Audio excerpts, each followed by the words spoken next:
Berjumpa lagi dengan Albarak. Kita lanjutkan cerita bangkitnya Dataran Hitam. Jangan lupa share, like, komen, dan subscribe. Kebangkitan Dataran Hitam Bab 2811, Momen Penentu. Sore hari berikutnya, di istana kerajaan di ibu kota kerajaan, seorang lelaki bertubuh bungkuk dan tampak lemah, menggunakan tongkat untuk bergerak, pandangannya tertuju ke tanah. Berjalan perlahan menyusuri koridor panjang. Di sekeliling lelaki itu ada 5 orang pengawal, 3 di antaranya adalah mayat hidup dalam posisi bertahan. Sementara 2 lainnya adalah orang-orang yang masih hidup, juga ada di sana untuk mengambil bagian dalam rutinitas lelaki tua itu dengan pakaian yang dibuat dengan sangat baik dan sangat langka. Namun, saat ia melakukan rutinitasnya, ahli nujum kerajaan itu berhenti dan tiba-tiba melakukan hal yang tak terduga. Ia memalingkan wajahnya ke samping dan membuka matanya, memperlihatkan kegelapan di wajahnya yang mencuri sebagian cahaya sekitar untuk sesaat, membangkitkan kegelapan di wilayah pengaruhnya. Jenderal pertama, gumam salah satu dari 2 orang yang masih hidup saat dia merasakan tubuhnya menjadi sangat kaku karena kekuatan dari sosok yang menantang ini. Itulah gerombolan Macabre. Lelaki tua itu mengabaikan kedua penjaga yang menderita akibat kekuatannya, karena saat ini ia lebih tertarik pada situasi kelompok mayat hidup itu, yang jelas-jelas sedang menuju ke kotanya. Apakah dia berusaha melarikan diri? Dia mengerutkan kening saat menggeser posisi tubuhnya, kurang lebih memahami asal-muasal apa yang baru saja dia sadari. Ceka, nggak akan berhasil. Dulu kamu beruntung, dan beberapa faktor tidak sesuai harapan kita, tapi sekarang kamu akan jatuh. Bahu yang jatuh dari jenderal perang tua kerajaan itu terangkat, menyebabkan dia menjadi lebih tinggi dari para pengawalnya, tetapi juga memperkuat auranya. Dia menatap salah satu orang yang masih hidup dan memperingatkan, kirim seseorang ke kematian abadi. Kita harus bertindak, kita tidak bisa menunda untuk menggabungkan tindakan kita. Ini akhirnya bisa menjadi akhir bagi Millicent dan ancaman pemberontaknya. Salah satu dari kedua pria itu terkejut melihat kondisi semangat yang demikian kuat dalam diri jenderal pertama. Tetapi setelah 2 tarikan napas kagum, dia bergegas pergi untuk membawa informasi itu ke kematian abadi.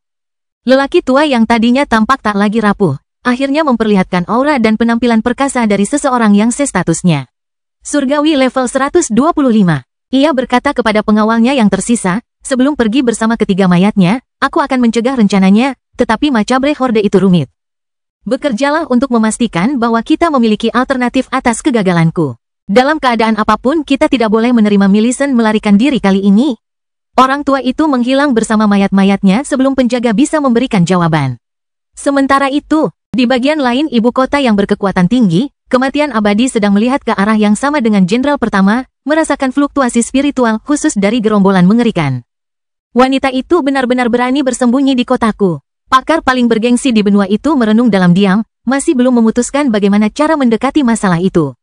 Dia akhir-akhir ini merasa merinding dan dengan merasakan hal serupa hari ini, dia memahami asal mula rasa takut yang tumbuh di hatinya. Menyadari hubungan antara masalah-masalah tersebut, dia tidak mengambil rencana yang sama dengan jenderal pertama. Tutup jalan-jalan kota dan waspadai gerakan melarikan diri. Millicent akan mencoba melarikan diri seperti yang dia lakukan di Curse Rock. Kita akan menangkapnya di tengah-tengah usahanya yang bodoh untuk melarikan diri, katanya kepada kelompoknya, tetap pada posisinya di posnya, meskipun ada berita terkini. Kau akan membayar atas apa yang telah kau lakukan padaku saat itu, Millicent.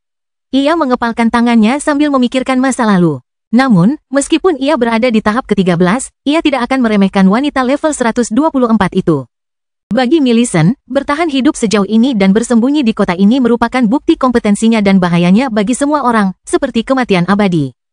Aku membuat kesalahan dengan membiarkanmu hidup dan memikirkan kesalahanmu. Lain kali aku bertemu denganmu, aku akan mengakhiri hidupmu. Saat dia berpikir, sebuah mahkota hitam terbentuk di kepalanya, memancarkan energi jahat.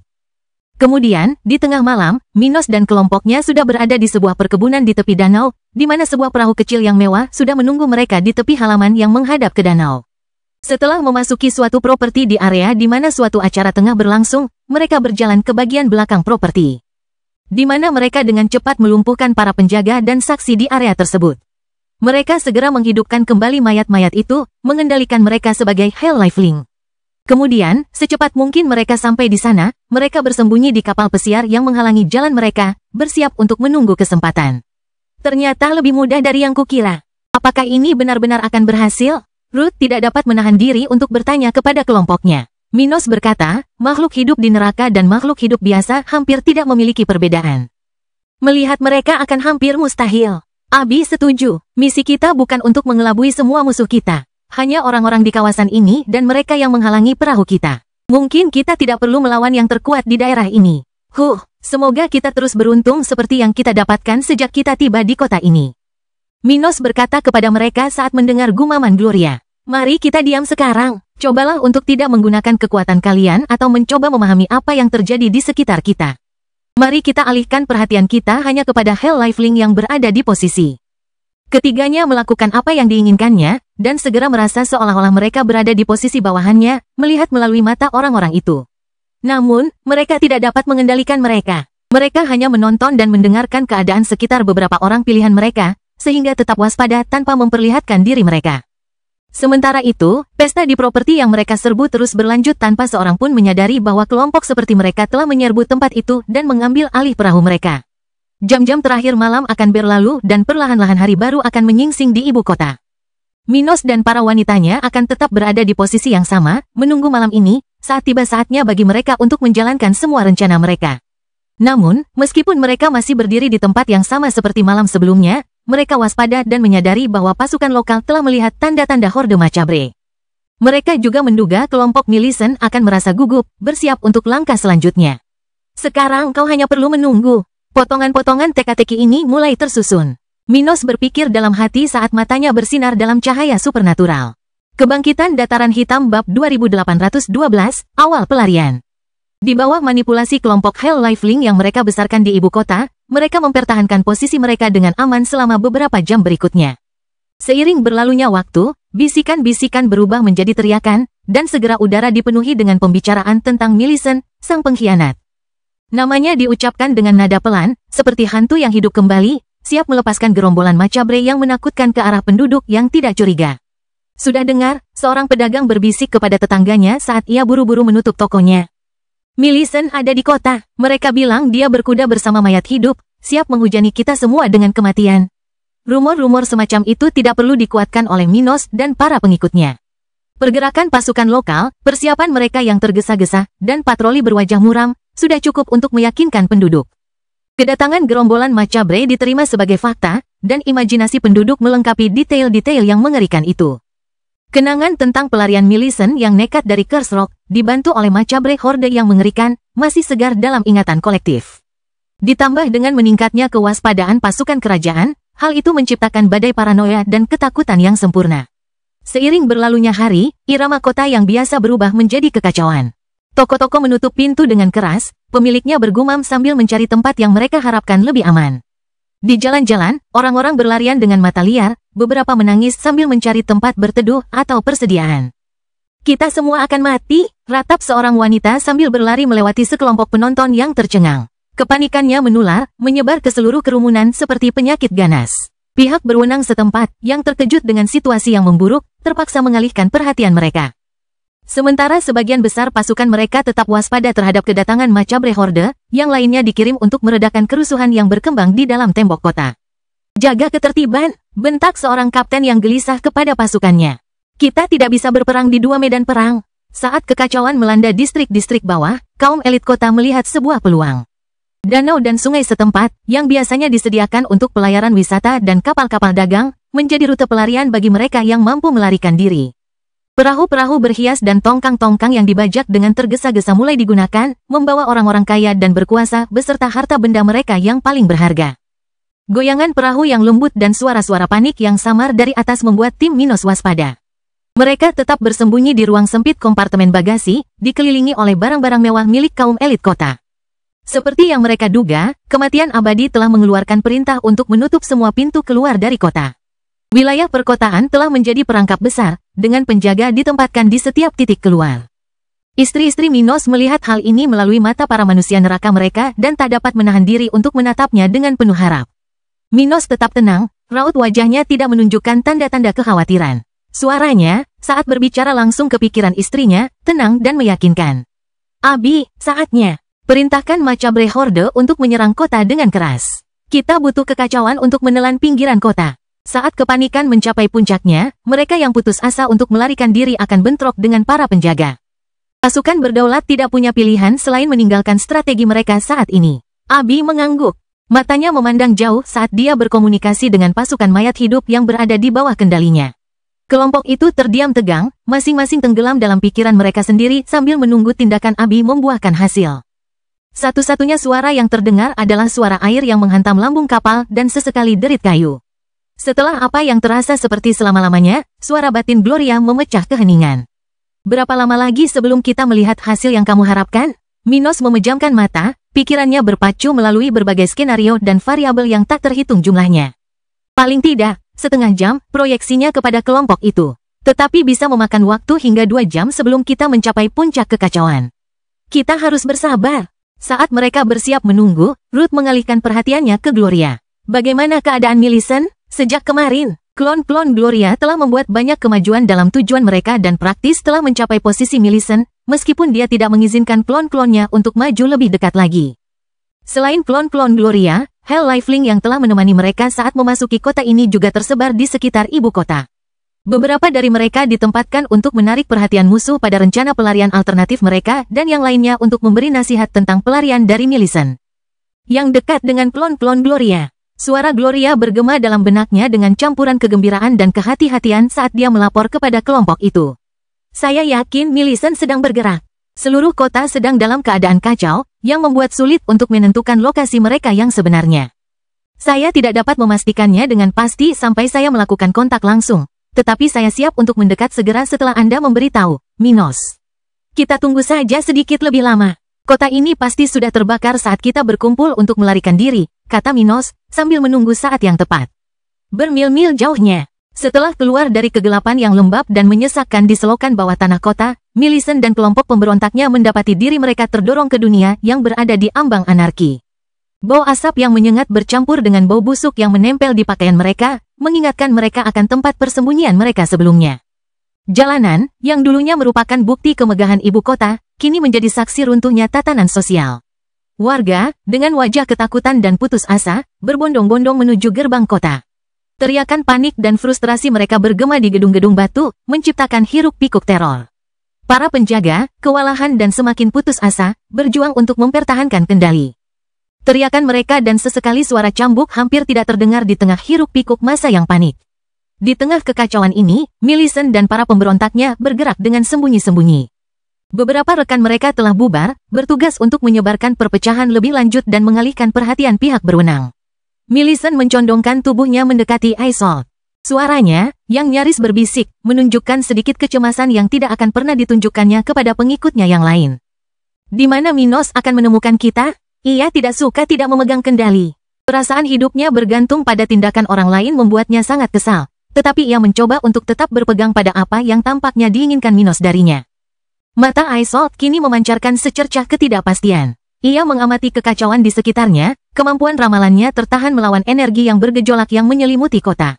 Aku tidak tahu, akunya, suaranya rendah. Tapi kurasa kita hampir mengetahuinya. Pandangannya beralih ke Cakrawala Selatan, tempat awan gelap tampak berkumpul dengan kecepatan yang tidak wajar. Gerombolan mengerikan itu mendekati tembok selatan, lapornya, nada suaranya muram. Jika penglihatanku benar, jenderal pertama akan segera kembali dalam kekalahan. Itu akan menambah api kepanikan yang sudah berkobar. Millicent melihat ke arah yang ditunjukkan, merasakan bahwa mayat hidup memang sedang mendekati mereka dengan cepat, tidak menganggap kekalahan Celestial itu tidak mungkin. Celestial dan True Celestial memiliki perbedaan besar yang melampaui vitalitas. Mereka yang tidak memiliki akses ke upper realm jauh lebih lemah, yang menyebabkan mereka sering disebut sebagai Strengthened Supremes.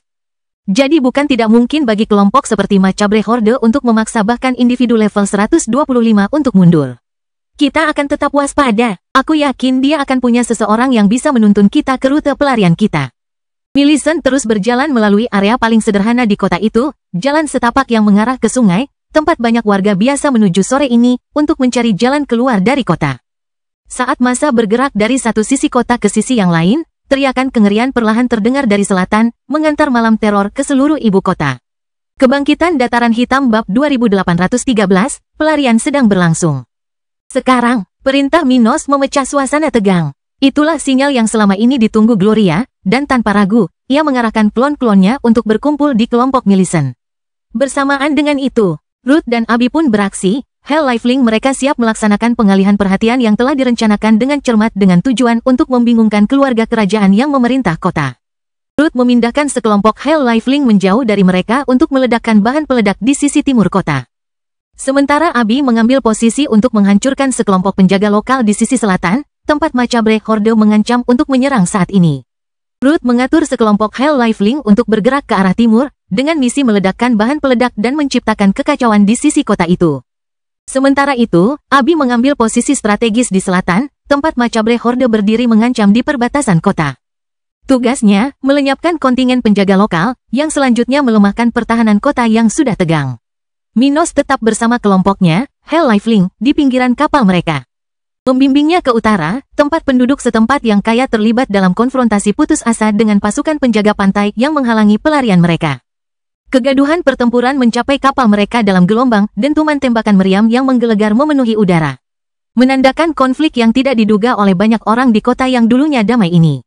Struktur normalitas terkoyak, digantikan oleh kekacauan bertahan hidup dan keputusasaan.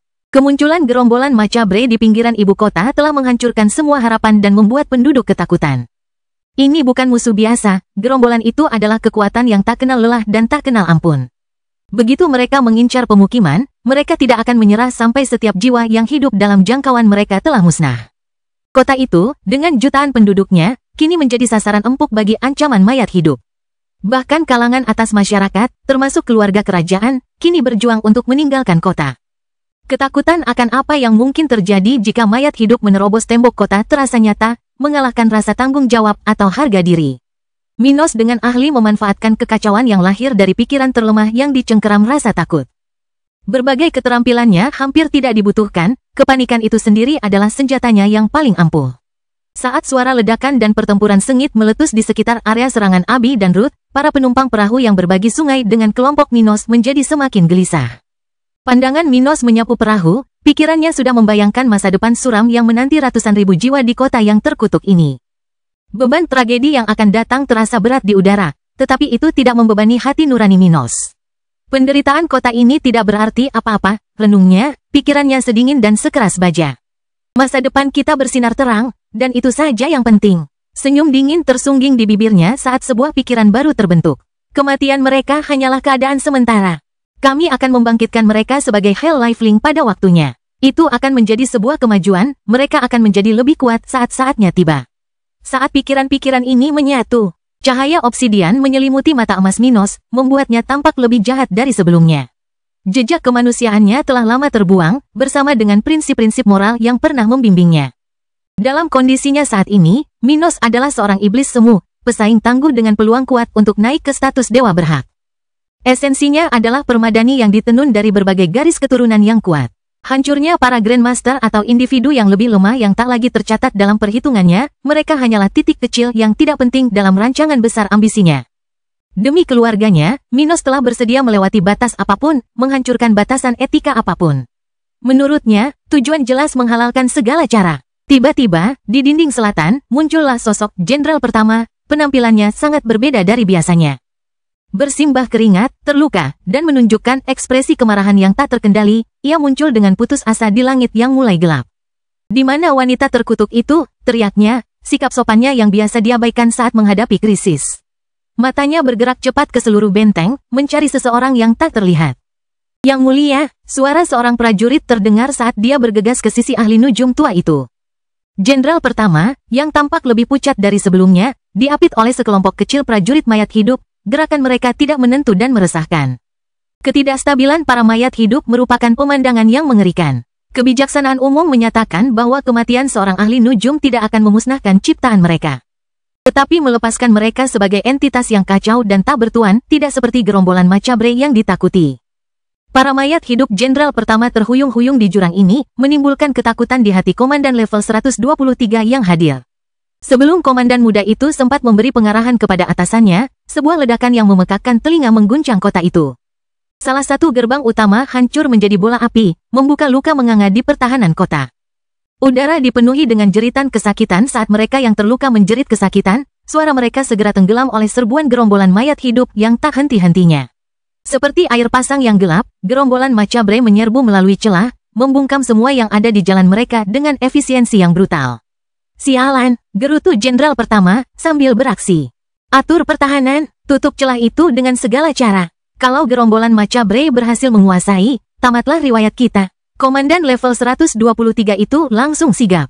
Keringat dingin membasahi dahinya saat menyadari betapa seriusnya situasi mereka. Semoga kematian abadi melindungi kita dari gerombolan mengerikan, bisiknya dengan sungguh-sungguh saat bergegas melaksanakan perintahnya. Sementara itu, di atas kuil kematian di jantung ibu kota, sosok lain mengamati kekacauan yang terjadi. Kematian abadi, sang surgawi, muncul dari biliknya, tatapannya yang tajam mengamati penderitaan kota itu. Masih belum ada kabar tentang Millicent? Tanyanya pada seorang ajudan, suaranya tenang meskipun terjadi kekacauan di bawah.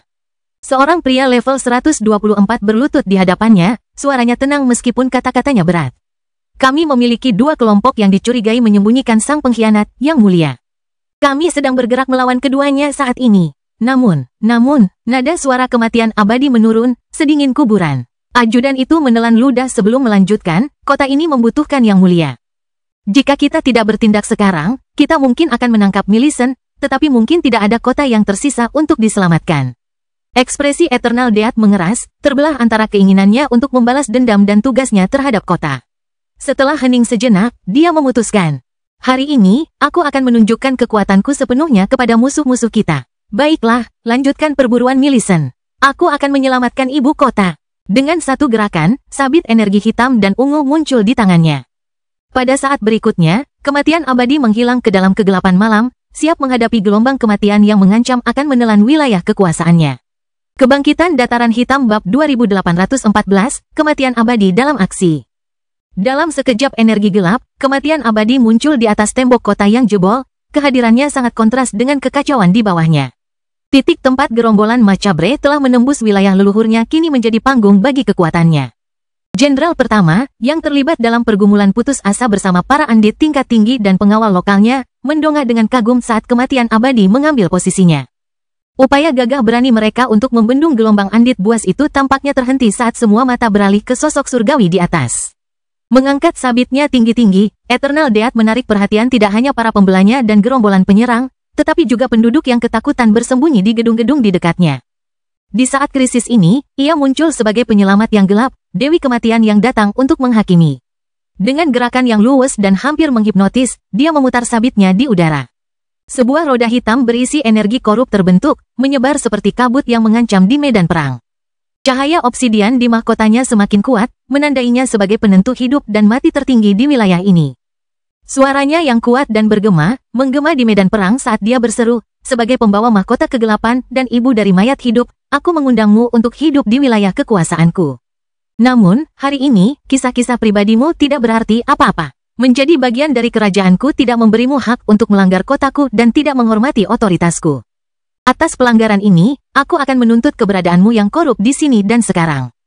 Dengan kata-kata yang masih bergema, kematian abadi melesat maju, wujudnya kabur dalam kegelapan saat ia turun ke atas mayat hidup paling maju dari gerombolan itu. Makhluk-makhluk ini, beberapa saat yang lalu tak terhentikan dalam serangan mereka terhadap para penjaga dan penduduk yang ketakutan, sekarang menghadapi kekuatan di luar pemahaman mereka. Sabit kematian abadi membelah gerombolan mayat hidup dengan efisiensi yang mengerikan, setiap serangan hanya meninggalkan sisa-sisa yang tak bergerak. Saat senjata itu membelah daging dan tulang yang rusak, ia memutuskan roh-roh jahat dari jangkar fisik mereka, melepaskan aliran jiwa ke udara malam. Esensi yang terbebas ini, yang tidak lagi terikat oleh rantai kematian, perlahan-lahan melayang ke atas. Mereka ditarik tak terelakkan ke arah roda kegelapan yang tergantung mengancam di balik kematian abadi, pusaran kekuatan yang tampaknya berdenyut dengan setiap penambahan baru. Dengan tangan terentang, dia melanjutkan panennya yang suram, jumlah jiwa yang berputar di sekelilingnya bertambah setiap saat. Senjatanya bergerak dengan tujuan yang hampir berakal, seolah-olah dipandu oleh tangan yang tak terlihat dalam serangannya yang tak kenal lelah terhadap gerombolan mengerikan. Dalam hitungan menit, sabit itu telah menghancurkan pasukan penyerang, membersihkan area yang membentang hampir 1 kilometer dari celah tembok kota. Di tempat yang sebelumnya penuh kekacauan dan kematian, kini hanya ada keheningan yang mencekam, yang hanya dipecahkan oleh bisikan jiwa-jiwa yang ditarik ke dalam pelukan gelap kematian abadi. Pukul 18.24 bahkan jenderal pertama yang sudah terbiasa dengan pertempuran, yang terbiasa dengan aspek-aspek paling mengerikan dari ilmu hitam. Merasakan hawa dingin menjalar ke seluruh tubuhnya saat dia menyaksikan kekuatan dahsyat kematian abadi beraksi. Jurang pemisah antara kemampuannya yang luar biasa dan kekuatan kematian abadi yang tak tertandingi menjadi jelas, jurang yang begitu lebar hingga tak dapat dipahami. Menyadari bahwa kematian abadi saja sudah lebih dari cukup untuk meredakan krisis di celah ini, Jenderal pertama membuat keputusan taktis. Dengan anggukan hormat kepada atasannya, ia mengisyaratkan niatnya untuk mengatasi titik-titik api pertempuran dan kebingungan lainnya yang meletus di seluruh kota. Kematian abadi mengakui pengunduran dirinya dengan sedikit menundukkan kepalanya, fokusnya tidak pernah goyah dari tugas yang sedang dihadapi. Saat Jenderal pertama pergi, kematian abadi mengamati akibat intervensinya. Jejak mayat yang hancur yang ditinggalkan oleh sabitnya merupakan bukti kekuatannya. Tetapi juga memperlihatkan dengan jelas jalur kehancuran yang dibuat oleh gerombolan mengerikan sebelum kedatangannya. Pasukan penyerang telah menembus jauh ke dalam kota, meninggalkan bekas kerusakan sepanjang 1 kilometer. Puluhan bangunan hancur, dindingnya yang dulu kokoh kini tak lebih dari puing-puing dan mimpi yang hancur. Ratusan penduduk yang terperangkap dalam serangan awal telah menemui ajal yang mengerikan.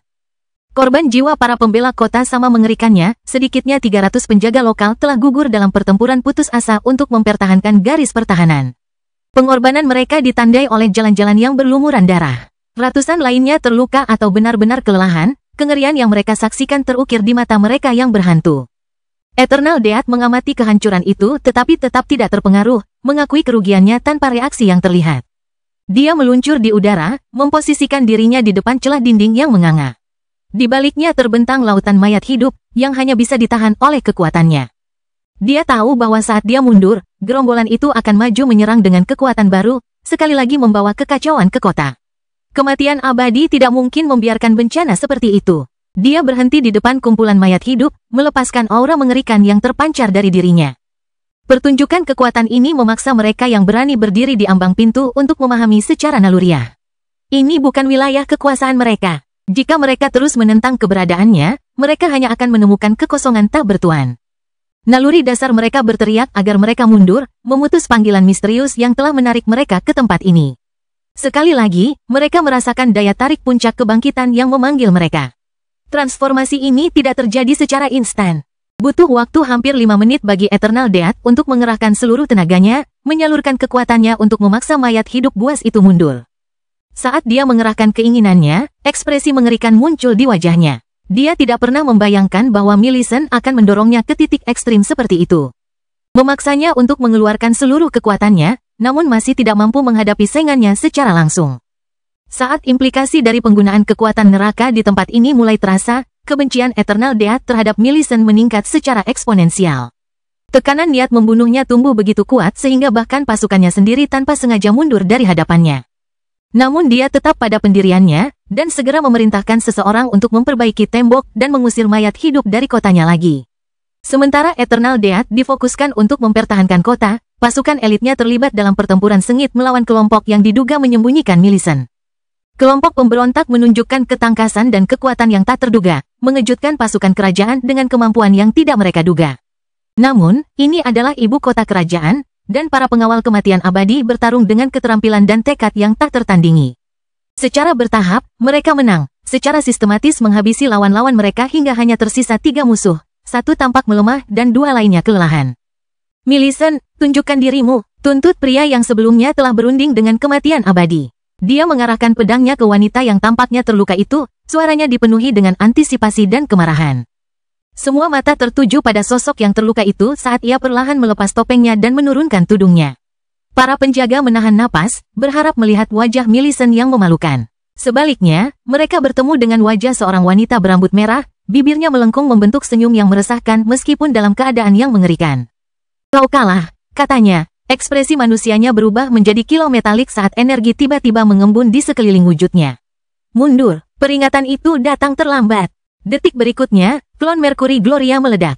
Ledakan, api berwarna perak meletus, menelan ratusan meter kubik dalam pelukannya yang membakar. Kobaran api melahap semua yang belum tercabik-cabik oleh pecahan logam ledakan, tidak menyisakan apapun kecuali kehancuran. Adegan serupa terjadi di seluruh kota saat Hell Lifelings dan klon Gloria lainnya melancarkan serangan terkoordinasi, menebar kekacauan dan mengelabui musuh Minos dengan efisiensi yang menghancurkan. Kebangkitan Dataran Hitam Bab 2815, meninggalkan kota.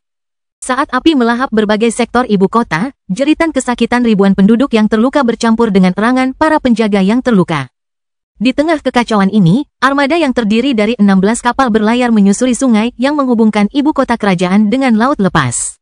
Sebagian besar kapal-kapal ini telah meninggalkan daerah perkotaan yang luas, kini meluncur melewati ladang-ladang hijau yang membentang sejauh mata memandang. Lebih banyak kapal terus mengalir keluar dari kota, tetapi kapal-kapal yang mendekati laut tidak terlalu mempedulikan eksodus di belakang mereka. Fokus mereka tetap tertuju pada perjalanan di depan, dengan keamanan yang menggoda, hanya beberapa menit lagi. Perairan terbuka di hadapan mereka merupakan tempat pelarian dari kengerian apapun yang melanda ibu kota, baik itu Macabre Horde yang ditakuti atau pasukan kerajaan itu sendiri. Begitu mereka mencapai laut, bahkan anggota keluarga kerajaan yang paling kuat pun akan kesulitan untuk mencegat mereka dengan cepat. Pengetahuan ini memacu para awak kapal untuk memacu kapal mereka dengan kecepatan maksimum, tujuan tunggal mereka adalah menjauhkan diri sejauh mungkin dari kekacauan. Di salah satu kapal, Millicent akhirnya melihat Minos, mengakhiri ketidakpastian apakah dia berhasil bergabung dengan kelompok mereka. Hingga saat ini, Minos dan para wanitanya tetap bersembunyi, bahkan setelah Millicent dan Isolde naik sebelum meninggalkan kota. Karena salah satu klon Gloria telah mengantar mereka ke atas kapal sebelum kembali ke pertikaian di kota, Millicent, Isolde, dan 3 rekan mereka tidak yakin kapan mereka akan bertemu kembali dengan Minos. Itu berubah 3 menit yang lalu ketika awak kapal yang aneh itu membuka jalan bagi 4 orang yang telah disembunyikan di atas kapal. Saat Minos dan para wanitanya muncul, Millicent merasakan gelombang kelegaan menerpa dirinya. Sudah puluhan tahun sejak terakhir kali ia melihat mereka, dan reuni itu terasa pahit sekaligus manis. Namun, kelegaannya segera diredam oleh keterkejutan saat ia memahami sepenuhnya kelompok di hadapannya. Kelompok ini terlalu kuat. Setelah reuni canggung mereka, dibumbui dengan komentar-komentar yang tidak terkait dengan pelarian bersama terakhir mereka, Millicent merasakan kekuatannya berangsur-angsur kembali dengan bantuan Ruth. Saat kelompok itu berbagi rincian rencana pelarian mereka yang diatur dengan cermat, kekaguman Millicent tumbuh. Seperti yang telah diantisipasinya, Macabre Horde telah menjadi pengalih perhatian yang hebat. Sementara itu, kelompok Hell Lifelink yang ditempatkan secara strategis telah berhasil mengarahkan musuh mereka menjauh dari rute pelarian mereka yang sebenarnya. Sekarang, di ambang keberhasilan, mereka hampir berada di luar jangkauan pengejaran yang sebenarnya. Kemampuan kenabian Minos menuai pujian antusias dari Isolde dan Millicent. Namun, suasana menjadi serius saat mereka duduk untuk membahas langkah selanjutnya. Prioritas kami sekarang adalah mengamankan tempat berlindung yang aman untukmu, kata Minos, nada suaranya diwarnai kekhawatiran. Selama keberangkatan kami menemukan informasi penting tentang seseorang yang dikenal sebagai kematian abadi. Dia jauh lebih tangguh dari yang kami bayangkan dan memiliki mahkota neraka. Hal ini sangat menyentuh hati keempat manusia spiritual yang telah melakukan perjalanan ke neraka dan memperoleh mahkota neraka mereka sendiri. Mereka telah merasakan kebenarannya selama pertunjukan kekuatan kematian abadi sebelumnya.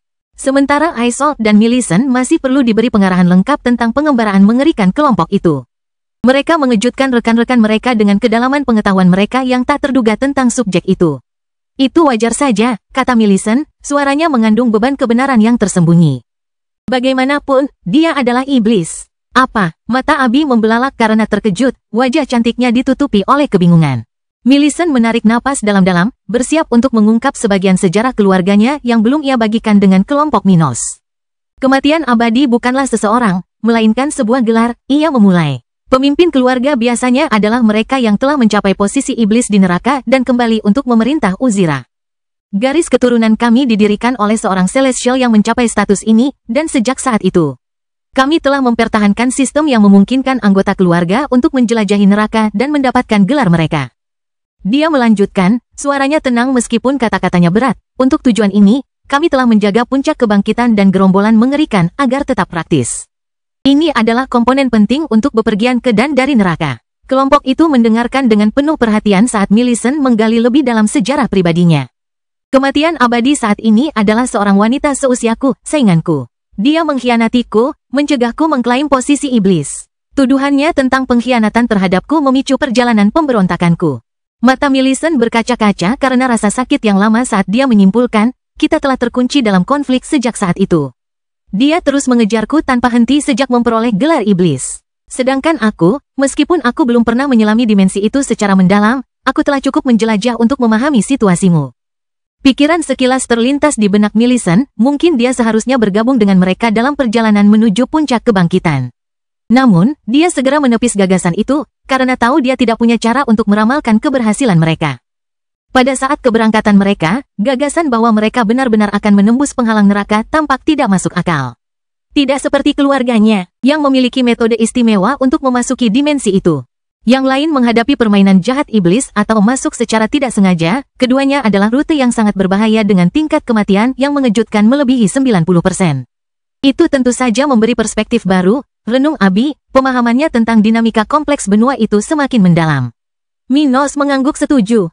Memang, itu menjelaskan banyak hal, katanya, alisnya berkerut karena khawatir. Namun, itu juga menimbulkan masalah yang signifikan. Tidak akan lama lagi sebelum dia memahami apa yang kita miliki dan mengintensifkan pengejarannya. Millicent menyadari bahwa Minos mengacu pada mahkota, secara naluriah mengepalkan tangannya. Jika kau mempercayakan mahkota kepadaku dan kita masuk ke neraka, dia mulai dengan nada menggoda, tetapi dipotong pendek oleh Minos. Neraka bukanlah pilihan bagi kita, tegasnya. Iblis level 127, yang berpotensi naik ke level 128 dalam waktu dekat, akan memburu kita begitu kita menginjakan kaki di alam itu. Apa? Isolde, Millicent, dan bawahan mereka berseru serempak, keterkejutan mereka terlihat jelas. Minos dan istri-istrinya tertawa getir, beban kesulitan mereka tampak jelas di ekspresi mereka. Sementara neraka masih terlarang, Abi dapat menganugerahkan mahkota kepadamu, Minos menjelaskan, nadanya terukur. Aku tidak dapat melakukan tindakan ini sendiri, karena itu akan membentuk hubungan di antara kita, yang pada akhirnya akan melucuti mahkotamu di masa mendatang. Aku merasa itu bukan keinginanmu. Millicent, yang sekarang sudah pulih sepenuhnya, rambutnya yang putih tidak lagi menjadi bukti umur panjangnya tetapi justru menonjolkan kecantikannya yang memukau, mengangguk tanda mengerti. Pandangannya beralih penuh harap ke Abi. Aku tidak punya ilusi untuk menyamai kehebatan wanita itu sebagai prajurit ahli nujum. Namun, dengan mahkota, aku akan melampaui kekuatanku saat ini dan semakin dekat untuk maju ke tahap ke-13, katanya, mencoba menarik perhatian Abi. Bibir Abi melengkung membentuk senyum saat dia mewujudkan mahkota hitam di tangannya, mahkotanya sendiri pun terwujud pada saat yang bersamaan. Baiklah, dia setuju, suaranya mengandung nada peringatan. Namun, aku harus memperingatkanmu, proses ini mungkin terbukti meresahkan. Apakah kau siap memasuki wilayahku? Kebangkitan Dataran Hitam bab 2816 berhasil. Ritual menerima mahkota dari iblis atau calon iblis itu sederhana, tetapi berbahaya bagi penerimanya. Risiko terbesarnya adalah mereka akan jatuh ke tangan makhluk tak bermoral yang bahkan dapat merampas semua kebebasan mereka. Bagaimanapun, mahkota neraka memiliki kekuatan untuk menguasai pikiran penggunanya. Kecuali seseorang memiliki kekuatan mental yang luar biasa atau dibebaskan oleh atasannya, ada kemungkinan besar penyerapan itu akan mengubah pikiran orang tersebut. Millicent terus berjalan, merasakan keberadaannya terguncang di dalam tubuhnya sendiri saat indera nekromansinya meningkat. Dia berhasil menghalangi sebagian efek pembatasan mahkota. Tetapi masih merasakan sebagian pikirannya diambil alih oleh kegelapan yang sunyi, yang hanya membuatnya merasa hormat dan berkewajiban terhadap sosok berambut biru di depannya. Namun saat dia merasakan hal ini, kekuatannya berfluktuasi ke atas, meningkatkannya ke tingkat sedemikian rupa sehingga Isolde, orang yang paling mengenal Millicent, menatapnya dengan ekspresi wajah yang ekspresif. Itu, tidak, kata Minos sambil memperingatkan kelompok itu bahwa, betapapun menjanjikannya pertumbuhan Millicent, itu tidak akan cukup baginya untuk mencapai tahap ke-13. Dia akan mencapai titik kritis untuk maju ke tahap berikutnya, tetapi dia tidak akan maju. Namun, itu bukan hal yang buruk. Kita tidak berada di tempat yang tepat baginya untuk maju, dan dia sekarang akan memiliki kesempatan untuk maju dalam waktu singkat. Suasana menjadi tenang saat Millicent tetap berjongkok di depan Abi, menyelesaikan pencernaan perbaikan pada jiwa dan tubuhnya. Meskipun dia tidak mengalami kemajuan, dia merasa jauh lebih kuat, pulih sepenuhnya dari cedera lamanya, dan memiliki pemahaman lebih maju tentang spesialisasinya. Ketika dia berdiri, setelah menyelesaikan penyerapan mahkota, dia 100% memegang kendali atas dirinya, menikmati kebebasan yang sama yang diberikan Minos kepada Gloria dan Ruth. Abi tidak tertarik menekan Millicent. Tetapi Millicent tidak memiliki wilayah di bawah komandonya, yang tidak akan memberinya kemampuan seperti Gloria dan Ruth, apalagi seperti Minos dan Abi. Terima kasih atas kesempatannya, katanya dengan nada serius, sikapnya sangat berbeda dari saat dia bertemu mereka di masa lalu. Apa yang ingin kau lakukan sekarang? Minos bertanya padanya, tidak peduli tentang melarikan diri dari ibu kota. Saat itu, kelompok mereka telah meninggalkan sungai tempat mereka berlayar dan memasuki laut lepas. Dalam beberapa menit saja, mereka akan benar-benar tidak dapat dilacak. Kamu bilang kamu akan mencarikan tempat untukku, katanya, tidak tahu harus berbuat apa, terutama karena dia tidak tahu apa yang ada dalam pikirannya. Minos berkata, ya, tetapi aku akan meninggalkanmu dan orang-orang kita di tempat ini di mana kalian dapat kembali ke rencana kalian. Jelas, kalian perlu menyesuaikan rencana kalian dengan keadaan saat ini, tetapi aku tidak akan tinggal diam. Setelah kami menyelesaikan seluruh situasi ini untuk mencari tempat bagimu, kelompokku akan bepergian lagi untuk sementara waktu. Kami tidak akan bisa dijangkau olehmu. Ia menunjukkan bahwa kelompok ini tidak mengandalkan mereka. Kupikir kita akhirnya bisa bertarung berdampingan, kata Millicent sambil meringis. Tidak sekarang. Seperti yang kukatakan, kita punya masalah dengan seseorang yang jauh lebih kuat daripada kematian abadi. Kita perlu memperkuat diri kita dengan cepat di luar neraka. Itu tidak akan terjadi di Uzira, kurasa. Dia mengakhiri masalah ini. Aisol menatap pemimpinnya dan menyarankan. Mari kita menyendiri sejenak untuk menenangkan situasi para pemberontak dan pasukan kerajaan. Kematian abadi pasti sedang marah sekarang. Tidak baik mengambil risiko mengambil tindakan saat ini. Aku setuju. Millicent tidak meremehkan kematian abadi, terlepas dari situasinya saat ini dan semua pengetahuannya tentang kebenaran Uzira. Aisol melanjutkan, mari kita mundur dan mengatur kelompok. Ketika saatnya tiba bagi kita untuk bertindak, kita bisa pergi ke neraka untuk kalian menaklukkan wilayah dan maju ke tahap berikutnya. Bukankah itu berbahaya? Tanya Ruth. Abi menggelengkan kepalanya. Millicent sudah tahu neraka dan tahu cara masuk melalui area alternatif selain yang biasa kita gunakan. Dan bahkan jika dia terhubung denganku, tidak akan ada masalah. Musuhku tidak tahu cara mengejarku, jadi mereka tidak akan bisa mendekatinya hanya karena koneksi ini. Bagaimanapun, bahaya yang akan dihadapinya akan sama seperti yang selalu dia hadapi jika pergi ke sana. Tapi sekarang dia akan mampu menaklukkan wilayah dan dengan cepat memperkuat dirinya, kata Minos saat menyetujui rencana ini. Teruskan dan patuhi rencana ini. Dan jangan menunggu kami. Begitu kalian merasa siap, kembangkan aksi kalian dengan para pemberontak dan orang-orang kami. Armans akan mendukungmu saat kami tidak ada. Tak satu pun dari 5 pemberontak di kapal itu meremehkan apa yang dikatakan Minos. Kekuatan yang ditunjukkannya dalam pelarian ini sudah cukup bagi mereka untuk percaya bahwa serikat itu bahkan dapat berkontribusi pada rencana mereka. Kemana sebenarnya kau mau pergi? Tanya Aisol, kesal karena tidak bisa mengetahui masa depan Minos. Dia memandang wanita berambut oranye itu dan tertawa, bertanya-tanya apakah dia harus mengatakan sesuatu. Dia mendesah dan memutuskan untuk mengatakan yang sebenarnya. Sebenarnya, aku tidak punya tujuan khusus. Aku akan ke laut yang beringas, itu pemberhentian pertama kita. Tapi setelah itu, sejujurnya aku tidak tahu kemana kita akan pergi. Tapi ada kemungkinan kita akan meninggalkan Zokaro untuk sementara waktu. Itu bukanlah sesuatu yang ingin mereka dengar. Meninggalkan Zokaro berarti mereka akan benar-benar di luar jangkauan.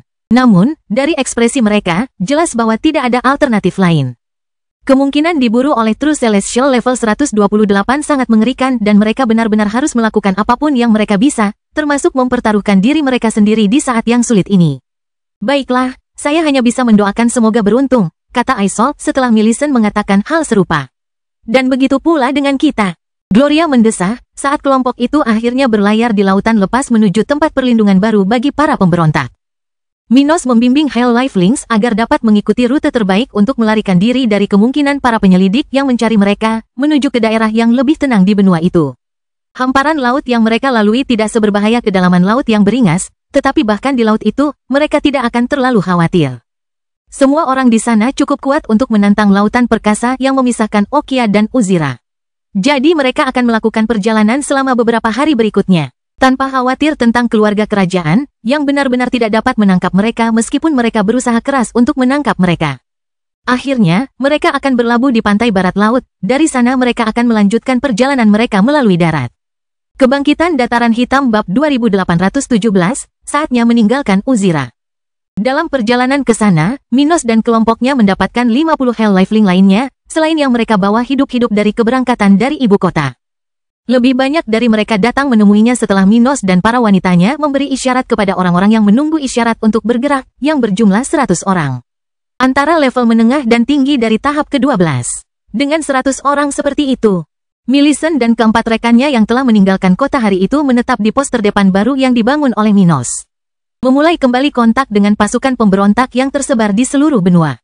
Minos dan istri-istrinya tinggal bersama mereka selama beberapa hari pertama untuk memastikan kelompok itu kembali bergerak dan kelompok kematian abadi tidak akan mengejar mereka. Namun, begitu kelompok itu tampaknya telah memulai rutinitas yang stabil dan tidak ada tanda-tanda yang mengkhawatirkan di masa depan mereka, Minos memutuskan untuk pergi. Hampir 2 minggu setelah tiba di area bawah tanah, yang sekarang menjadi rumah bagi pasukan pemberontak Uzira, Minos bersiap meninggalkan tempat itu bersama istri-istrinya. Semoga beruntung sekali lagi, katanya kepada Millicent dan Isolde. Saya sudah mengirim beberapa pesan kepada orang-orang di markas besar serikat. Sebentar lagi kalian akan dapat memulai jaringan pengiriman pesan eksklusif dan menghubungkan rencana kalian. Kami pasti akan melakukannya, kata Millicent dengan ekspresi rumit di wajahnya. Isolde telah berjanji padanya bahwa ia akan melakukan perjalanan panjang bersama Minos, tetapi perjalanan itu tampaknya tidak berjalan sesuai harapannya. Isolde tahu apa yang ada dalam pikiran pemimpin sekaligus sahabat lamanya itu dan hanya tersenyum. Sabarlah, itulah yang tersirat dari tatapannya pada Millicent. Para wanita dari Minos mengucapkan selamat tinggal kepada kelompok itu, hingga mereka berangkat, terbang ke arah timur benua, kembali ke daerah kedatangan di benua bagi mereka yang datang dari Okia. Mereka terbang rendah selama beberapa saat hingga mencapai jarak yang cukup baik untuk menggunakan lubang cacing tanpa membahayakan posisi kelompok pemberontak. Kemudian, dengan keterampilan manipulasi dimensi Minos, mereka pergi melalui lubang hitam, menjauh dari area tersebut. Kemudian pada hari itu, Minos, Abby, Gloria, dan Ruth, tanpa ditemani seorang pun Hell Lifelink, muncul di atas hutan besar yang menghadap ke laut kekerasan yang luas. Mereka tidak pergi kemanapun dekat markas mereka. Semua masalah yang mereka hadapi dengan staf serikat di benua itu telah terselesaikan. Mereka telah memperingatkan mereka tentang situasi Millicent. Menjelaskan bahwa mereka akan memulai perjalanan mereka ke laut yang beringas sekarang dan sudah tahu tentang kontak salah satu kelompok serikat dengan kapal yang digunakan di Red dalam pelayarannya. Mengelilingi benua. Sejauh yang mereka tahu, kelompok yang akan pergi ke Okia seharusnya sudah berangkat sekarang dan jika mereka tidak berlayar sekarang, mereka akan segera mulai berlayar di laut yang beringas. Segala sesuatu yang lain mengenai serikat itu berada di bawah pengawasan tetua pertama Juma, yang sama kompetennya, jika tidak lebih, dari mereka. Kelompok itu turun dari langit, menuju ke salah satu tepi pantai di area tempat mereka tiba. Di sana, Minos mengamati sekelilingnya, melihat banyak makhluk asli daerah itu. Kebanyakan dari mereka ketakutan dengan kehadiran kelompoknya. Tidak seperti ketika mereka pertama kali tiba di Uzira, mereka sekarang menjadi ahli menurut standar setempat. Kita perlu mencari perahu untuk membawa kita, kata Minos kepada mereka. Dan juga kru. Ruth menatap Abby dengan senyum menggoda. Aku bisa mendapatkan kru, tapi kapalnya tidak bersama aku. Abby mengangkat tangannya ke udara saat kegelapan menghilang dari tubuhnya. Medan di sekitarnya bergetar saat makhluk-makhluk kerangka yang telah lama mati dan terkubur di area tersebut mulai bermunculan. Makhluk-makhluk ini dengan cepat berubah menjadi bentuk makhluk hidup alami, yang tampaknya hidup kembali dalam sekejap. Makhluk hidup di sekitar kelompok itu merasakan fluktuasi spiritual yang berasal dari Abby dan orang mati yang bangkit dari tanah dan tentu saja merasa ngeri. Bahkan beberapa supremes di dekatnya bergegas menjauh dari area tersebut, memberikan kelompok itu privasi yang mungkin mereka inginkan. Ruth tersenyum melihat reaksi para penonton, sementara Gloria berkata, saya tidak bisa memberi kita kapal baru, tetapi saya bisa menunjukkan di mana kita bisa mendapatkan sisa-sisa kapal. Benang Merkuri meninggalkan tubuhnya dan bercabang, menuju ke laut dan daratan di area tersebut. Di depannya muncul bola Merkuri, yang dengan cepat menggambarkan bentuk berbagai struktur kapal, memperlihatkan sisa-sisa bangkai kapal di dekatnya. Minos segera bertindak dengan informasi yang didapat dari Gloria, melihat ke masa depan ke arah yang benar sembari menggunakan kekuatan gravitasinya.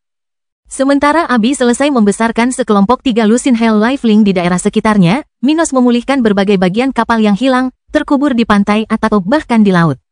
Yang terbawa oleh ombak, dia telah menciptakan gunung kecil sisa-sisa kapal, dengan segala macam bagian kendaraan angkatan laut dipajang di hamparan pantai itu. Kami belum punya kapal, tapi mungkin kami punya bahan untuk kru kami agar bisa membuat sesuatu yang berguna untuk perjalanan kami, katanya saat melihat sekelompok bawahan yang baru dilatih di depan Abby. Apakah ada di antara kalian yang tahu cara melakukannya? Tanya Abby, menyadari bahwa beberapa makhluk ini adalah makhluk laut atau telah mati di Uzira tak lama setelah tiba di daerah tersebut. Beberapa dari mereka memiliki kultivasi tahap awal 12. Meskipun mereka lemah, mereka berguna bagi tim Minos. Seperti yang diharapkan Minos, beberapa di antara mereka menunjukkan pengetahuan tentang navigasi dan pembuatan kapal, memposisikan diri di garis depan untuk melayani komando kelompok. Baiklah, temukan sisa-sisa orang yang mungkin tahu cara membantu kalian dan mulailah memilah bahan-bahan untuk merakit kapal. Aku akan memberi kalian waktu beberapa hari untuk merakit kapal yang siap berlayar di laut yang beringas, katanya kepada kelompok itu, sambil tersenyum saat melihat mereka beraksi. Minos, Gloria, dan Ruth tetap berada di sisi Abby hingga mereka pergi. Meninggalkan kelompok yang bekerja di sana untuk mengawasi daerah sekitar dan memastikan tidak ada seorang pun yang menghalangi keinginan mereka untuk pergi. Segera mereka bermaksud meninggalkan Uzira setelah berpuluh-puluh tahun beraksi di benua itu. Kebangkitan Dataran Hitam Bab 2818, kembali ke laut. Hari-hari berlalu dan tak ada satu masalah pun yang mampu mengganggu kedamaian kelompok itu menghampiri mereka saat para Hell Lifelink membangun perahu untuk perjalanan yang akan mereka mulai. Hell Lifelings awal yang Abi hidupkan kembali berlipat ganda, mencapai jumlah lebih dari 200 individu dalam seminggu yang diberikan Abi untuk membangun kapal mereka. Tugas membangun kapal yang mampu menahan kekuatan brutal laut yang beringas bukanlah hal yang mudah. Dalam keadaan normal, usaha seperti itu akan membutuhkan waktu berbulan-bulan, bahkan bertahun-tahun, kerja keras dan perencanaan yang cermat. Namun, dengan tenaga kerja yang luar biasa ini, sekelompok navigator berpengalaman, ahli bangunan, dan asisten yang tak kenal lelah. Semuanya dikaruniai kekuatan supernatural, hal yang mustahil menjadi mungkin. Saat matahari mulai terbenam pada hari terakhir pembangunan, Minos dan istri-istrinya mendekati lokasi pekerjaan Hell Lifelings. Yang menyambut mereka adalah pemandangan yang bahkan melampaui ekspektasi mereka. Di hadapan mereka berdiri sebuah kapal yang sangat tangguh. Dengan panjang 12 meter, lebar 5 meter, dan tinggi 6 meter, kapal itu tampak kompak dibandingkan dengan beberapa kapal raksasa yang mengarungi lautan yang berbahaya, namun memancarkan aura kekuatan dan ketahanan yang memungkiri ukurannya. Meskipun dibangun dengan komponen dari berbagai jenis kapal yang gagal menghadapi laut yang beringas, kapal Minos tampak kokoh dan menampilkan formasi yang kuat. Karena dibuat oleh para Supremes, kapal yang merupakan hasil usaha doa Abi ini bahkan lebih baik daripada kendaraan yang digunakan Armans untuk mencapai Uzira. Yang mulia, kapal Anda sudah siap. Memperkenalkan navigator level 117, salah satu tokoh utama di balik pembangunan kendaraan tersebut. Kapal ini memiliki area budidaya, kamar tidur, dapur, kamar mandi individu dan kolektif untuk kamar tidur utama, tetapi juga area umum untuk kru dan kabin istirahat. Dapat dinavigasi oleh kelompok kecil yang terdiri dari 8 navigator berpengalaman, seperti yang diminta sebelumnya. Minos tidak bermaksud membawa begitu banyak Hell Lifelink bersama mereka dalam perjalanan ini, tetapi ia akan membawa sekelompok kecil untuk menjaga kapal dan memfasilitasi perjalanan mereka. Meskipun mereka memiliki kekuatan, mereka bukanlah ahli dalam hal bepergian melalui laut. Abi dan para wanita menyukai apa yang mereka lihat, sebuah kapal yang tidak dibuat dengan sangat baik, tetapi memenuhi harapan mereka. Mengingat singkatnya waktu yang dimiliki kelompok Hell Lifelings untuk membangunnya, itulah yang terbaik yang dapat mereka harapkan. Kerja bagus sekali. Apa kalian sudah berpisah jadi kalian tahu siapa yang akan ikut dengan kita? Minos bertanya sambil menatap pria level 117 itu. Seketika, 8 orang melangkah maju, memperkenalkan diri mereka kepada kelompok Minos. Di antara mereka adalah Supreme level 117. Ya, Yang Mulia. Kami belum tentu yang terkuat di antara mereka yang diberi kesempatan kedua oleh Yang Mulia Abi. Tetapi kami adalah orang-orang yang telah mengalami laut yang ganas dan memiliki pengetahuan terbanyak tentang kapal. Minos mengangguk tanda setuju. Baiklah, persiapkan kapal untuk berangkat. Waktunya untuk melanjutkan perjalanan. 8 orang itu bergerak ke posisinya, sementara sisanya tetap diam. Abi memimpin kelompok yang tersisa. 10 dari kalian akan tetap tinggal dan menghapus jejak yang kami tinggalkan di daerah ini. Sedangkan sisanya, kalian akan dibagi menjadi 2 kelompok. Satu akan pergi ke pinggiran kota Hilltop. Seseorang akan menemukan kalian dan membawa kalian ke pos Armans yang akan kalian layani. Kelompok lainnya akan mendukung para pemberontak di daratan. Para pria dan wanita itu memberikan gerakan serupa sebagai tanda terima kasih dan pengertian. Sebelum kelompok yang menuju laut yang beringas itu memasuki air, sebagian besar orang di daerah pesisir ini menghilang menuju daratan utama. Minos dan istri-istrinya tidak tinggal lama setelah kepergian lebih dari 180 orang. Mereka berjalan menuju perahu berwarna-warni yang menunggu mereka dan melihat Hell Lifelink terakhir mulai membersihkan area tersebut saat mereka perlahan menjauh dari benua itu. Akhirnya kita kembali ke laut, kata Gloria sambil mengenang kedatangan mereka puluhan tahun lalu. Saat mereka mengalami berbagai masalah di tengah upaya mereka yang putus asa untuk melarikan diri dari kejaran ular laut yang tengah mencari kompas Nautilus. Ular laut mungkin melanjutkan pencariannya dan bahkan telah berbicara dengan kontaknya di Uzira. Namun, perjalanan Minos ke fase kedua warisan Devdar dan kemudian perjalanan kelompok mereka ke neraka mungkin telah mencegah pertemuan dengan Wu Premo yang kuat itu. Sekarang kelompok itu kembali ke laut, tetapi tanpa rasa takut seperti saat itu. Sayang sekali Weni dan Walkas tersesat dalam perjalanan kita ke Uzira. Kalau tidak, mereka bisa saja ikut dalam perjalanan ini dan menghancurkan ular laut terkutuk itu, kata Abi dengan nada sedih, sementara kelompok mereka sudah berada di ruang tunggu area pribadi mereka di kapal. Selama tinggal di neraka, sebelum bertemu dengan Minos, Gloria, dan Ruth, Abi berkesempatan melakukan hal serupa kepada suaminya dan menggunakan roda reinkarnasi untuk menganalisis situasi beberapa kenalan lamanya. Ia melihat situasi beberapa reinkarnasi dari sahabat-sahabat terkasih, seperti Miria dan Viola, Angela, Brock. dan beberapa lainnya yang telah kehilangan nyawa mereka di dunia spiritual sebelum keberangkatan mereka. Hampir semuanya telah bereinkarnasi dan menjalani kehidupan selanjutnya, sementara yang lain, Abi sendiri telah membantu memulai reinkarnasi mereka. Namun dalam kasus Weni dan Walkas, mereka telah hilang total, telah hancur dan kehilangan kesempatan untuk bereinkarnasi karena kekuatan Abi yang tidak sempurna sebelum dia mendapatkan mahkotanya. Kalau saja mereka tidak lepas dari kendalinya saat mereka dipenjara di batu terkutuk, segalanya mungkin akan berbeda, tetapi karena mereka tidak lepas dari kendalinya, maka mereka berdua akan hilang untuk selamanya. Seluruh anggota kelompok mengetahui hal ini dan berduka bersama Abi, mengalihkan kebencian mereka baik terhadap pasukan penguasa Uzira, tetapi juga terhadap ular laut sendiri, yang telah membunuh keduanya sejak awal. Kita harus membalas dendam atas banyak nama, Minos bergumam sambil melihat keluar jendela kabin itu. Namun, waktunya akan tiba saat kita akan berhenti meratapi darah rekan-rekan kita di sepanjang jalan yang telah kita lalui. Dan jangan berpikir bahwa mereka telah mati sepenuhnya. Dalam ingatan kita, mereka akan hidup selamanya. Ketiga wanita itu menatap Minos dalam diam, masing-masing dari mereka menggigil mendengar kata-katanya. Perjalanan ke depan masih penuh bahaya. Namun, kita hampir menyelesaikan semuanya. Mari kita bertahan sedikit lebih lama. Kita berada di titik balik perjalanan kita. Kebangkitan Dataran Hitam Bab 2819, Sinyal dari Musuh. Beberapa hari setelah Minos dan kelompoknya mulai bergerak di kedalaman laut kekerasan yang berbahaya, seekor ular putih melingkar di suatu daerah tanpa tanda-tanda makhluk hidup dalam jarak yang jauh, matanya terpejam, tampaknya sedang tidur. Tatapannya yang tenang dan damai menyembunyikan kebenaran di baliknya, frustrasi oleh usahanya yang sia-sia untuk mencapai target lama yang telah mencuri apa yang seharusnya menjadi miliknya. Setelah puluhan tahun mencari dan tidak ada hasil dari Uzira, ia kembali ke rumah untuk menunggu. Akhirnya, musuh akan berlayar kembali ke laut yang beringas. Saat itu, ia tidak hanya akan menyadari hal ini tetapi juga tahu bagaimana cara mengejar orang yang telah ditandainya. Ia tenang setelah kegagalan awalnya. Sekarang ia menunggu dengan santai. Musuh harusnya tidak terburu-buru menaiki perahu untuk mengarungi perairan berbahaya ini. Bagaimanapun, musuh telah menyusup ke Uzira dan seharusnya memanfaatkan peluang yang ada di jalannya. Siapa di tempat bajingan itu yang akan meninggalkan kesempatan Uzira untuk melakukan perjalanan melalui kekacauan laut yang ganas setelah hanya beberapa dekade di benua itu? Akibatnya, ular laut menunggu dengan santai, membayangkan bahwa akan memakan waktu 1000, mungkin 2 atau 3000 tahun sebelum ia mendapat kesempatannya. Namun, meskipun ia mempercayai instingnya, hari ini ia tiba-tiba membuka matanya ketika ia merasakan sesuatu yang tidak ia duga.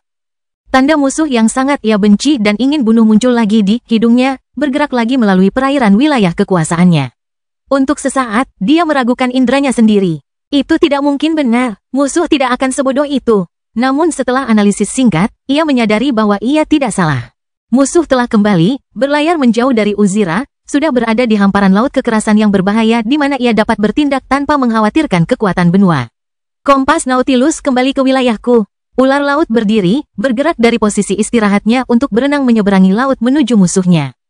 Bersiap untuk berburu, suaranya bergema di dasar laut, mencapai posisi antek-anteknya masing-masing, makhluk-makhluk dengan level 121, 122, dan 123. Makhluk putih itu tidak menunggu bawahannya untuk menyusul. Ia memimpin jalan menuju musuh, melepaskan dari tubuhnya kultivasi puncak level 124, aura terkuat dari laut kekerasan yang berbahaya. Kali ini kau tak akan bisa lolos, alien, pikirnya tentang orang yang sedang memegang apa yang menjadi haknya.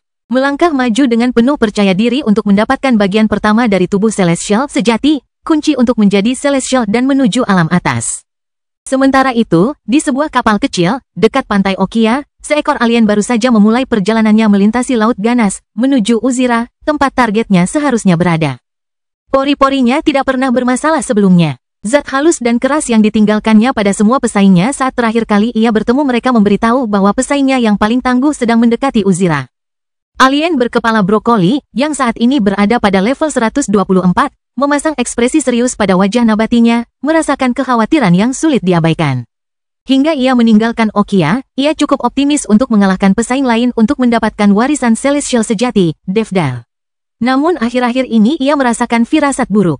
Ia sedang menjalankan misi yang telah ia berikan pada dirinya sendiri, tetapi ia tidak dapat menahan perasaan buruk tentang hilangnya salah satu targetnya secara tiba-tiba beberapa waktu lalu.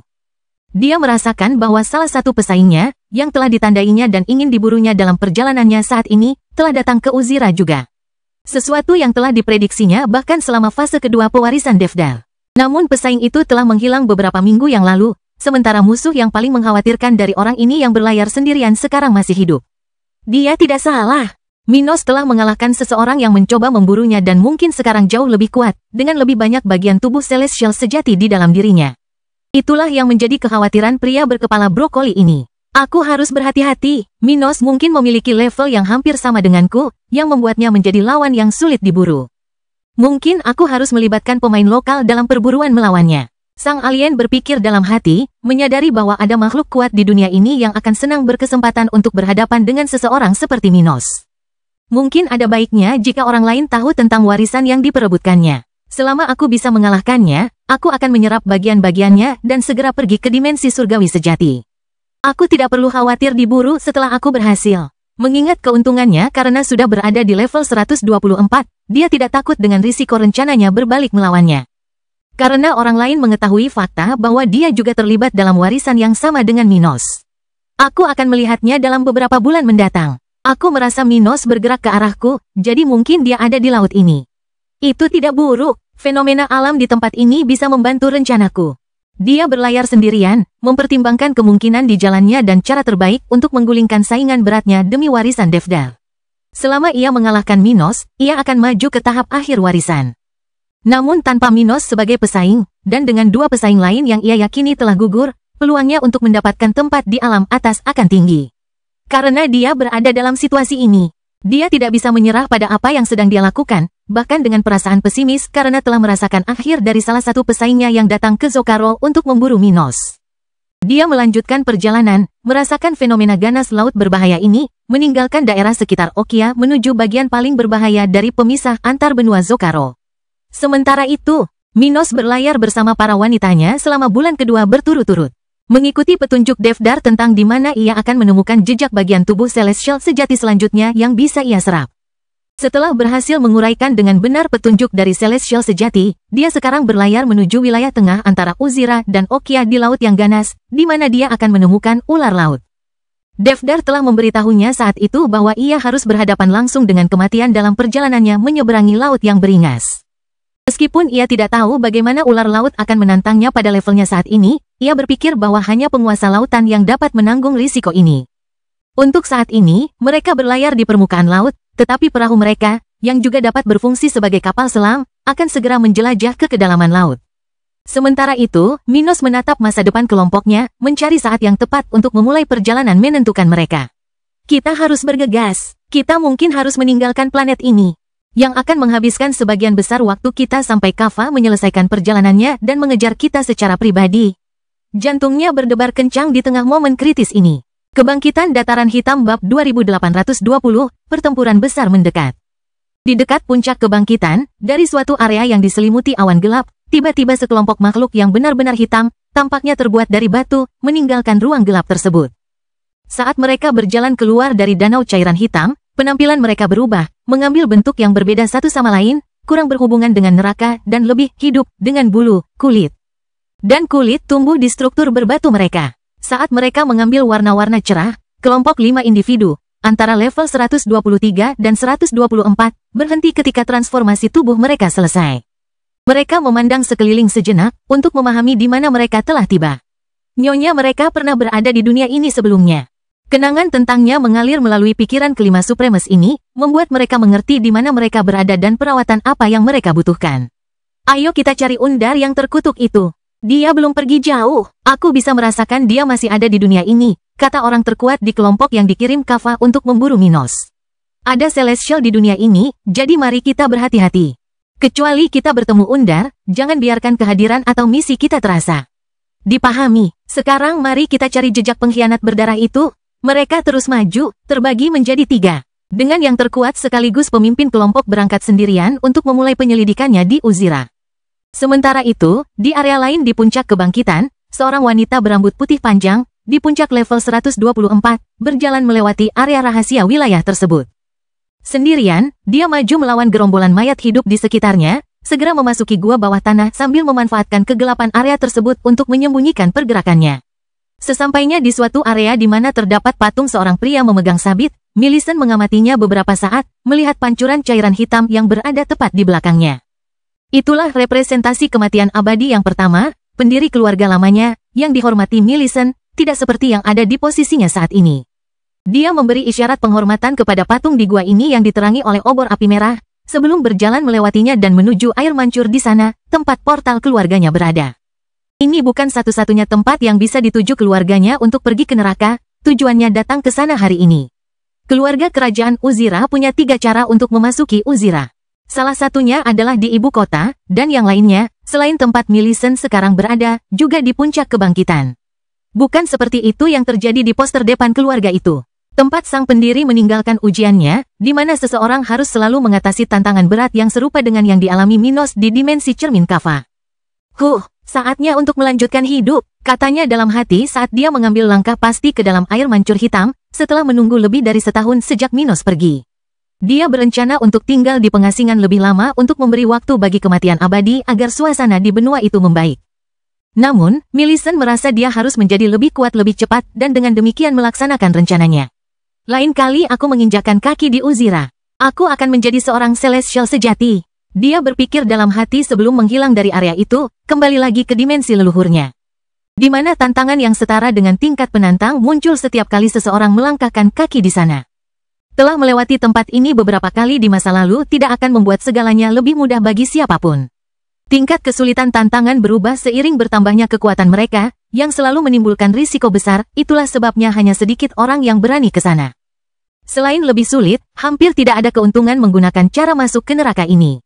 Berkat ini, Millicent tidak menemukan satupun keluarganya di sana, setelah sebelumnya melewati satu-satunya pengamat di area itu tanpa diketahui. Saatnya memulai semuanya lagi. Dia menemukan dirinya berada di dalam dimensi leluhurnya, beberapa saat sebelum area gelap yang didatanginya berubah, memulai tantangannya. Beberapa bulan kemudian, di laut yang penuh kekerasan, Minos dan para wanitanya kini tengah melakukan perjalanan jauh ke dasar samudra, setelah menyelesaikan 70% perjalanan mereka menuju pusat laut ganas antara Uzira dan Okia. Kapal mereka saat ini jauh lebih cepat daripada kapal yang digunakan kelompok itu dalam perjalanan keluar menuju Uzira. Jadi mereka telah membuat kemajuan yang jauh lebih cepat dalam waktu sedikit lebih dari 1,5 tahun yang telah berlalu sejak mereka meninggalkan benua itu daripada yang mereka lakukan di awal. Perjalanan mereka keluar dari Okia. Beberapa hari yang lalu, Minos telah memerintahkan krunya untuk memulai perjalanan bawah air. Dan sekarang kelompok itu berlayar di sekitar kedalaman laut yang gelap, hanya menggunakan perangkat bercahaya di kapal mereka untuk melihat ke kejauhan.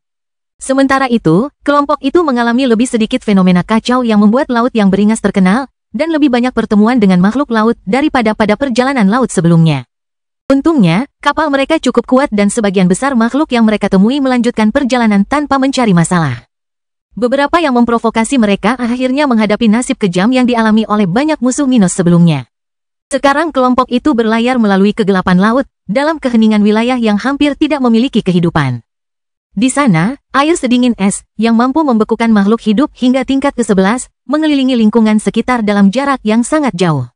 Kapal itu sendiri membeku di tengah perjalanannya melalui malam bawah laut yang abadi, sementara Minos dan istri-istrinya berada di kabin utama kapal mereka. Masing-masing dari mereka telah meluangkan waktu untuk berkultivasi selama beberapa bulan terakhir, tetapi mereka tidak lagi memikirkan kemajuan melalui kultivasi. Bahkan dengan menggunakan keuntungan dari temporal sense, mereka akan membutuhkan beberapa ribu tahun untuk membuat kemajuan melalui kultivasi. Hanya sumber daya dan bagian khusus dari True Celestials yang dapat membantu mereka maju dalam kultivasi dalam waktu kurang dari itu. Akan tetapi, meskipun mereka tidak mungkin maju dalam kultivasi, mereka mempertahankan kebiasaan berkultivasi, sesuatu yang telah mereka lakukan sepanjang hidup mereka. Minos telah memperingatkan kelompoknya bahwa mereka akan menghadapi kesulitan besar dalam waktu dekat, jadi kelompok itu bermeditasi terus-menerus, bukan untuk menjadi lebih kuat, tetapi lebih untuk mempersiapkan diri menghadapi masalah di jalan. Cerita bersambung. Jangan lupa share, like, komen, dan subscribe, agar tidak ketinggalan cerita selanjutnya.